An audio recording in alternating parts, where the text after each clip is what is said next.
Opo ka lang, harap. Kaya Oliver, kainin mo to. Oh. Ha? Sa'yo yan, kakainin mo, tapos ito. No? Tapos ito sa anak ni Kuya JJ. Anak, oh, ito sa'yo. Ayun na, dali. Ayan. Huwag ka matakot. Ayan. Kainin mo. Dito ka, upo ka. Kainin mo yan, huwag mong bibigyan si Ansing, ha? Galit ako dyan kay Ansing na yan. Ha? Dito ba? Pwede ba dito ka na lang titira?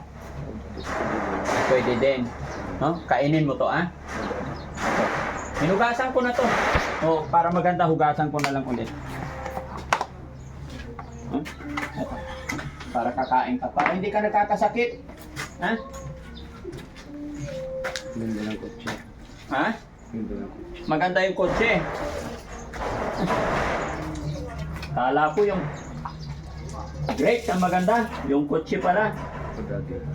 O, kain ka, ha? Good morning po, Daddy Frankie. Ayun, good morning Kuya JJ. Busin mo yan, ha? Tapos ito, Kuya JJ, good morning.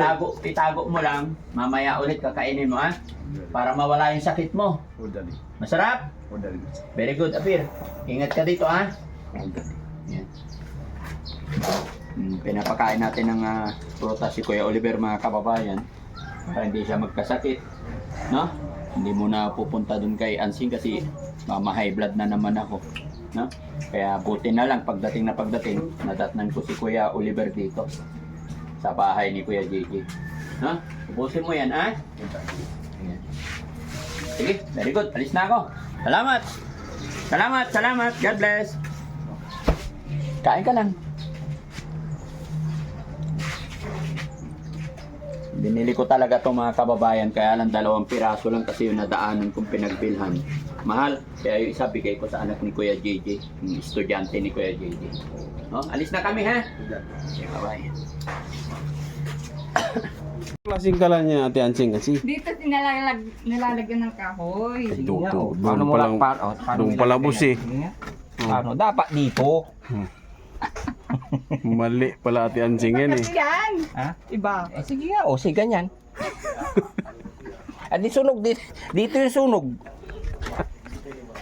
Hindi ba nakaisip ng ganyan yan, Ate Ansing? Saan mo ba nabili yan Ate Hindi, Ansing? baka lagayan. Kaya dito. Baka uling yan. Huwag mo nang galawin para Hindi masunog. kahoy nga ang ginagamit. Di ba? Para masunog.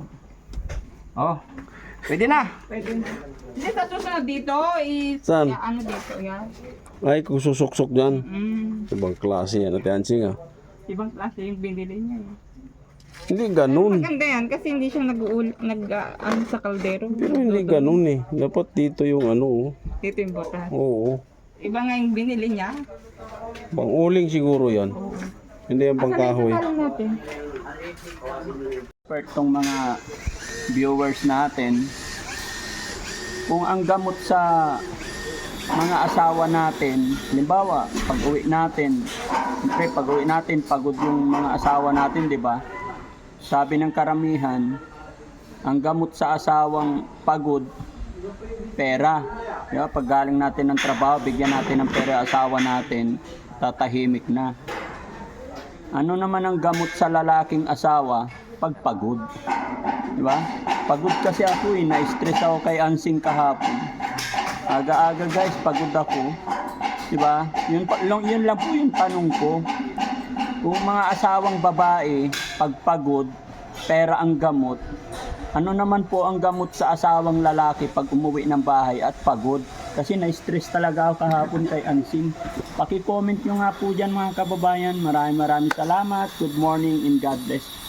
Sakit likod ko guys kasi inabot kami ng ulan kahapon.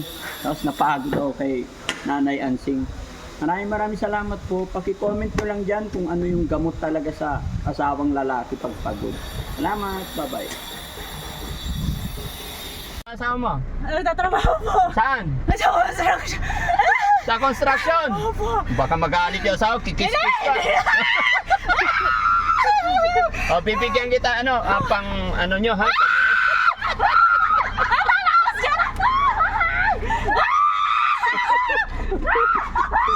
Ang kulit eh, no? Ayan.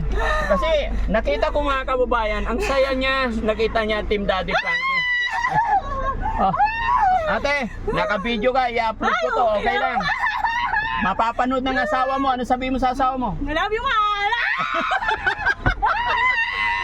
Sabihin mo, huwag siya magalit. Huwag kang magagalit. Nakita ko si Daddy Frankie. Pinapanood ko na sa sabang! Okay, okay ka. Ito. Sabi, 1. Dali.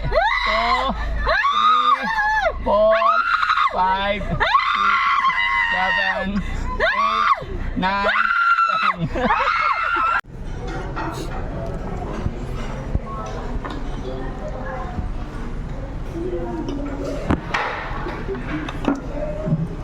Alam niyo mga kababayan, dito kami ngayon sa Tokyo, Japanese restaurant. Kasi naalala ko yung simula namin ni Mami Richelle. Alamat ng tonkatsu. Ang alamat ng tonkatsu baw. Kasi mga kababayan, nagtatrabaho ako noon way back 15 years ago, right? 15 years ago, nagtatrabaho ako sa Japanese restaurant. Ako yung head chef doon sa may Little Tokyo. May isang babaeng pumunta doon. Maganda. Balbon. Isay. Maganda eh. Tao lang din ako na nabibighani. Pinag-take out ko siya ng tonkatsu. Katsu doon. Ito yon. Ito yung alamat ng tonkatsu na ikikwento ko sa inyo. Para kainin ng babae pag uwi niya sa bahay. Kalain mo ba naman pagdating niya sa bahay, nag-text sa akin yung babaeng binigyan ko.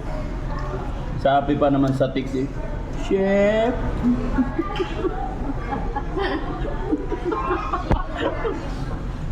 Hindi ba masisira yung pagkain na binigay mo sa akin kung ilagay ko sa ref? Napakamot ako eh. Sabi ko, etong babaeng to, kunwari lang to eh. Gusto lang talaga ako maging textmate eh. Siyempre maganda. Textmate daw. Maganda, di ba, Palbon? Kaya, nireply ko siya. Sabi ko, bakit? Ba't hindi mo kainin? Tanungin ko lang kung pwede ba itong ilagay sa ref kung hindi masisira. Kasi ayaw kong kumain, busog ako, wala ako sa mood.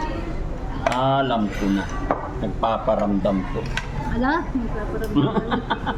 Yan. Alam niyo mga kababayan kung sino yung babaeng yun? Siya po. Ikaw pala ha?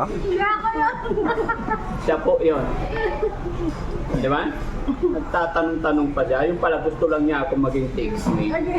Abangan niyo mga kababayan sa susunod naming kain sa restaurant.